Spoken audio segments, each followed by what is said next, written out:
皆さんこんにちは。いつものようにマドリッドの SNJ 日生文化協会からの発信ですが、今日は、ニュースでもなく写真で旅をするスペインでもなく、なんか余談で独立して一本、そんな感じの動画に、しようかと思っていますが、何についてお話ししようかと言いますと、皆さんがおそらくスペインの食文化の中で一番、耳に聞いた覚えがあるものといえばパエージャじゃないかと思います。日本語だとよくパエージャといった感じで発音されるかもしれませんが、スペイン語ではパエージャ、エにアクセントを入れてね、パエージャと言います。このパエージャというね、その食文化、確か世界遺産になってるんじゃなかったでしょうかね。これについてちょっとお話をね、今日はしてみたいと思います。と言いますのが、今夜、久しぶりにパエージャを作ってみようと思っています。そのパエージャを作りながら、パエージャについてお話を始めると、おそらく、そのパエージャ作りの動画が長くなりすぎてしまうと思いますので、先に、この食文化についてね、お話しできることはこのビデオで、パエージャの予告編といった形でね、お話をしておこうかなと思いました。パエージャっていうのはね、いろんなレストランが、それぞれのコックさんが趣向を凝らしていろんなパエージャを作るわけです。でまた、スペインの一般のバルレストラン、手軽に利用できる、日常ね手軽に入れる、経済的なレストランの、いわゆるランチメニューなんかでも出してくる、そういった非常に人気のあるメニューなんですが、もともとはスペインのその東の方にあるバレンシアというところ、そこの、名物、それがスペイン全体に広がって、スペイン人にも人気ありますし、外国からやってくるね、その観光でやってくる方々もパエージャを食べたい、スペインに来たらパエージャを食べたい、外国人の観光客にしてみれば、スペインのバレンシアに行ってパエージャじゃなくてもスペインに来たらパエージャが食べられると、こういうふうに思っている方が多いですから、スペインのいろんな地方のレストランが、当然そのパエージャを置くようになってくるわけです。で、パエージャっていう文化は、基本的にはその庶民の文化でね、そのバレンシアに行きますと、とにかく毎週日曜日はうちはパエージャ、そういう家庭も多いと思うんですよ。特別な料理じゃなくって、もういつでも、楽しんでいる。でこうでないといけないという形もなければ、こうやって作んないといけないという、そういうなんかややこしいこともない、家にある食材で気軽に作って楽しめばいい、そういう食文化ですね。とはいえ、やっぱりパエージャはこうするのが一番おいしいとかね、これだけは外せないとかね、そういうこだわりを持っている人も多いです。特にバレンシアに行くとそのこだわりが結構強い。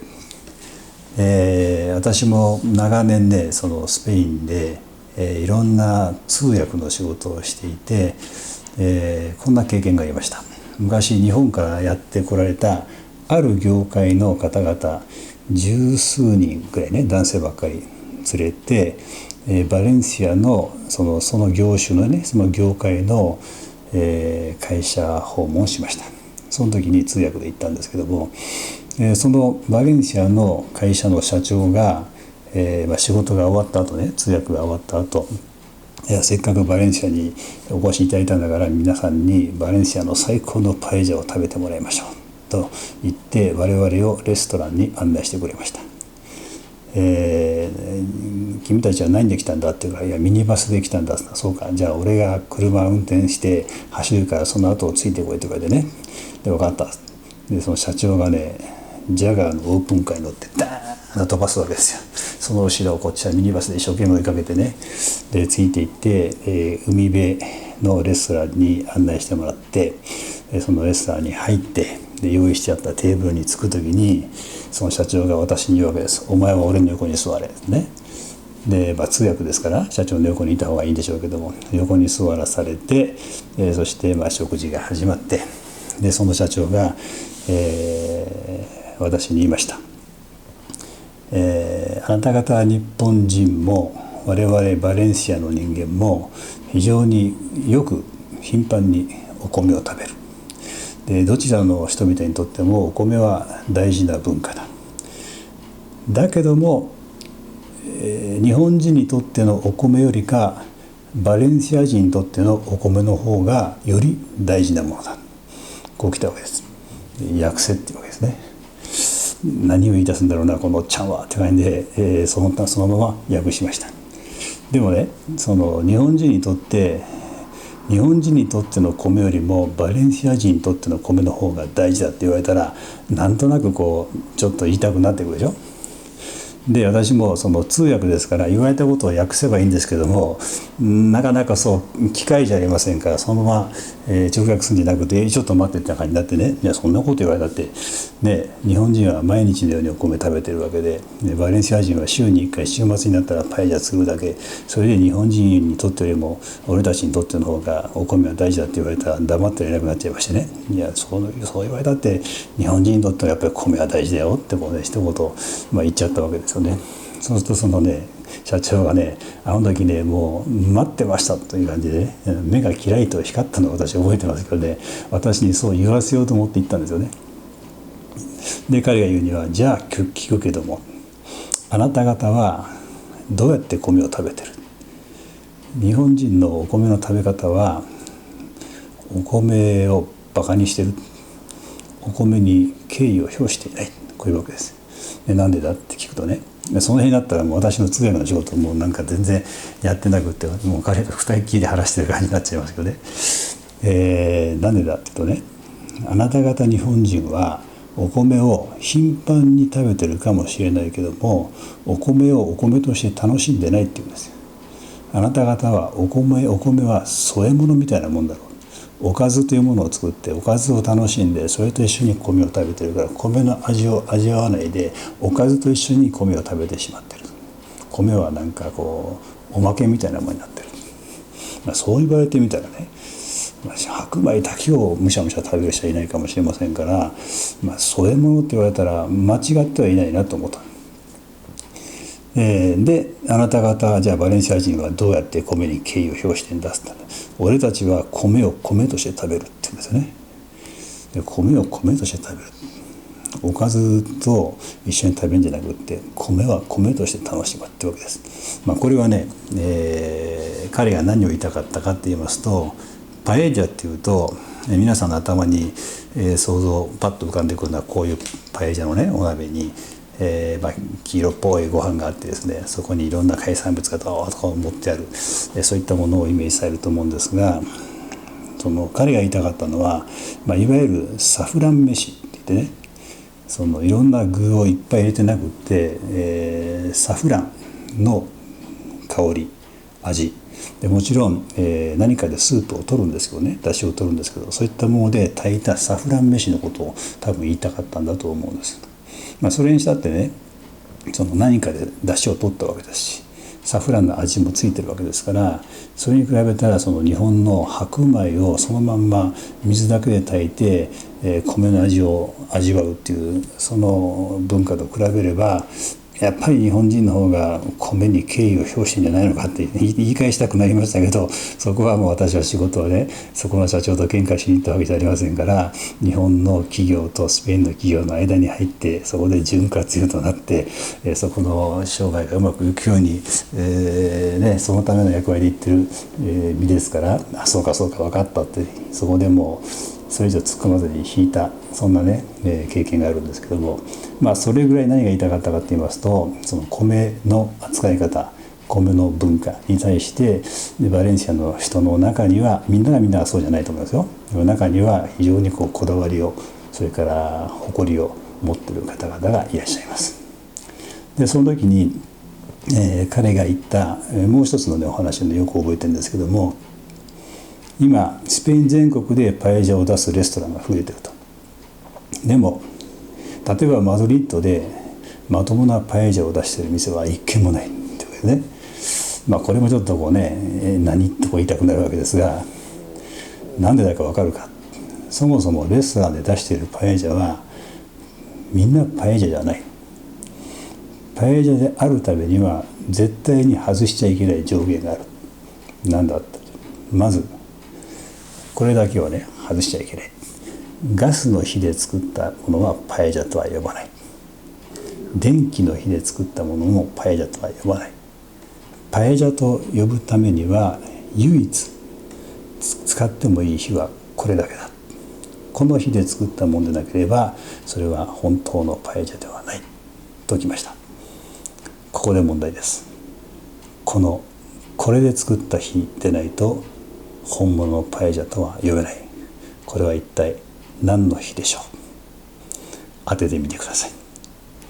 はい、そこまでこだわるかっていう感じだったんですけどね、そのお話はまた皆さんから、いろんな答えが返ってきたら、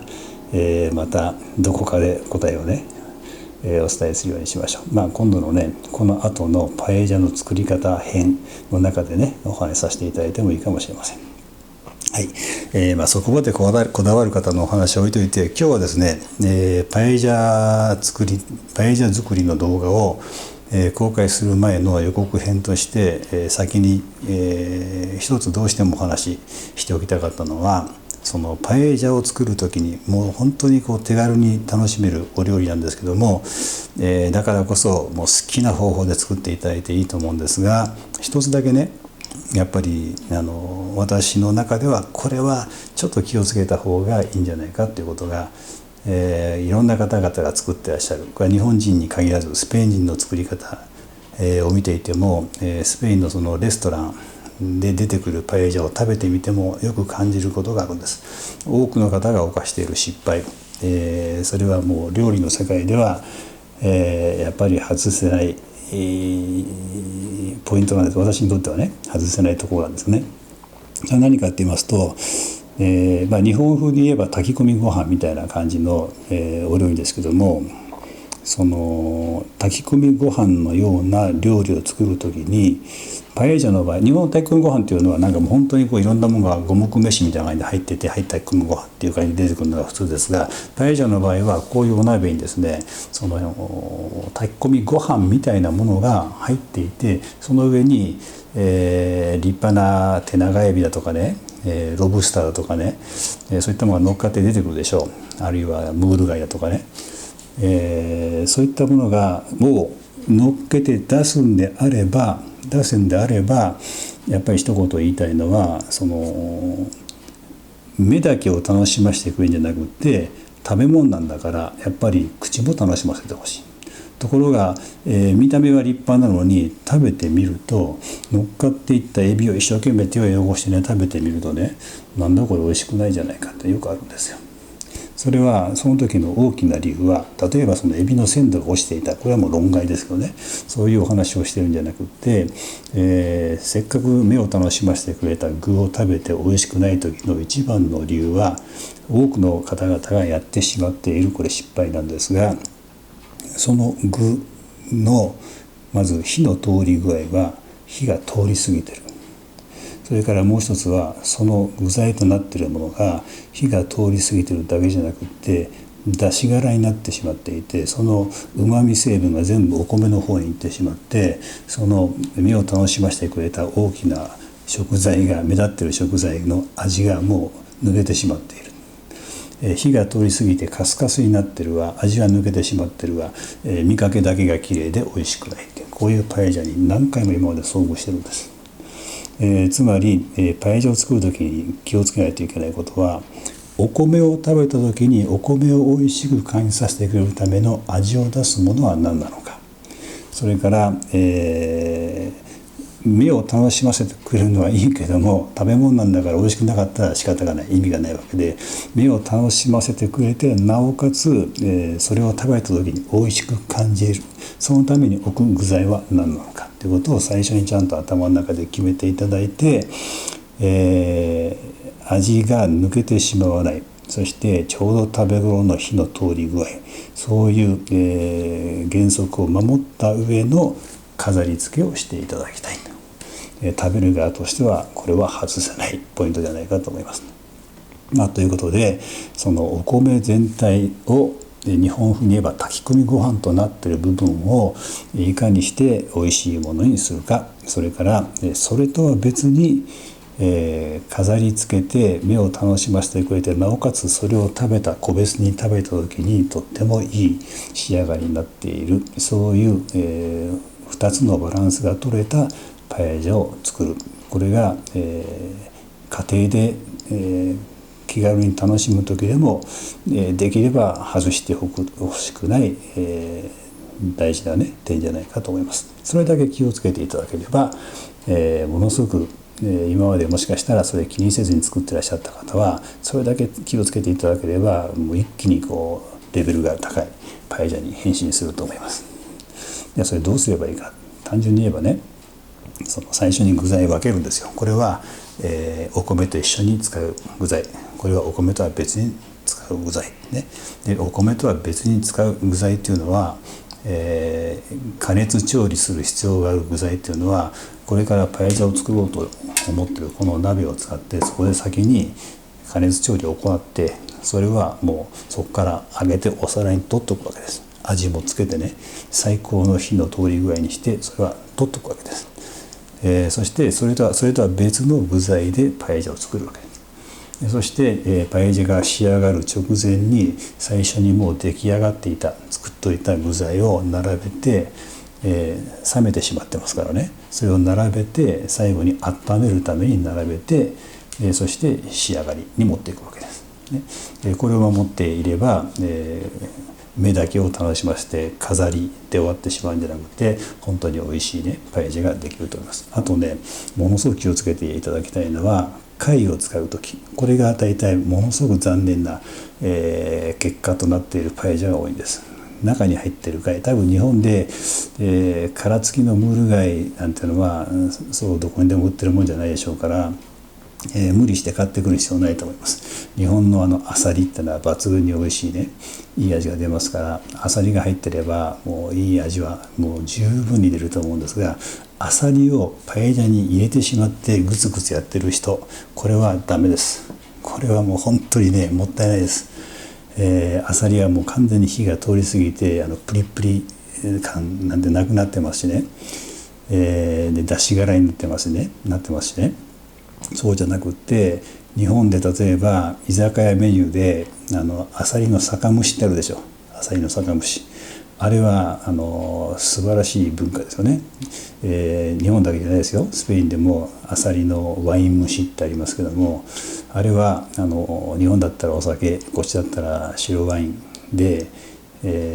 を加熱して、そこにアサリを放り込んで、アサリがパカッと開いたらもうすぐ揚げるわけです。そうするとアサリは本当に生ではなく、加熱調理して食べられる最高の状態で、パカッと開いたところで最高の状態で仕上がっている。それ以上火は通したらいいことないわけです。硬くなっていきますし、カスカスになっていきますし、味が抜けちゃいます。そのプリプリ感のある開いたところのアサリを取り出すすぐにもう熱から外すんです。そしてそこに残った酒蒸し、ワイン蒸ししたこの出汁、これが最高のアサリの味が出た出汁ですから、これを使ってパエジャを作ればいいわけで、そこにアサリも一緒に入れたまんまパエジャ作ったら、アサリがもう台無しになっちゃうわけね。だから貝の出汁っていうのはものすごく大事なんですけども、その出汁は取れたらすぐにその貝は取り出して後から盛り付けように置いといて、でこの出汁だけを使って、パエジャを作るようにしていただければ、パエジャも美味しくなりますし、パエジャのベースとなっているお米も美味しくなりますし、貝は日本のアサリの酒蒸しと同じように、まさに食べ頃に火が通った状態で楽しむことができます。そのあたりのことを気をつけながら、今これお昼前にこの動画を撮ってますけども、今夜私も久しぶりにパエジャを作ってみたいと思ってます。で、そのパエジャ作りの方はちょっとまた編集なんかに時間かかるでしょうから、近いうちにアップしますが、その前に時間稼ぎじゃありませんけども、その合間を埋めるためにどこかでまた今お話ししているこの、パエジャに関するお話動画を先にアップしたいと思っています。最後に、この間ニュースの動画の中で、余談の中でそのパエジャに使う材料をちょっと紹介しました。その時にこのサフランね、サフラン、これの値段を、確か言うのを忘れていたようです。これはね、たまたま買いに行ったスーパーで一番安いやつを買ってきました。そのスーパーにあったやつの中で一番安いやつを買ってきました。 0.4g 入ってます。箱は大きいですが、中にちっちゃいケースがあって 0.4g だけ入ってます。これで 2.05 ユーロでした。 2.05 ユーロ、日本に比べたら安いのかもしれませんが、これではない別のメーカーのやつだとこれよりも少なくって3.5 ユーロぐらいしてましたかね。メーカーによって随分違います。で最近これね、どこ製か書いてないんですよ。スペインもサフランが有名な国でしたが、もう近年はね、よそから入ってくる安いのに勝てないんで、スペインのサフラン産業は多分ほとんど壊滅状態、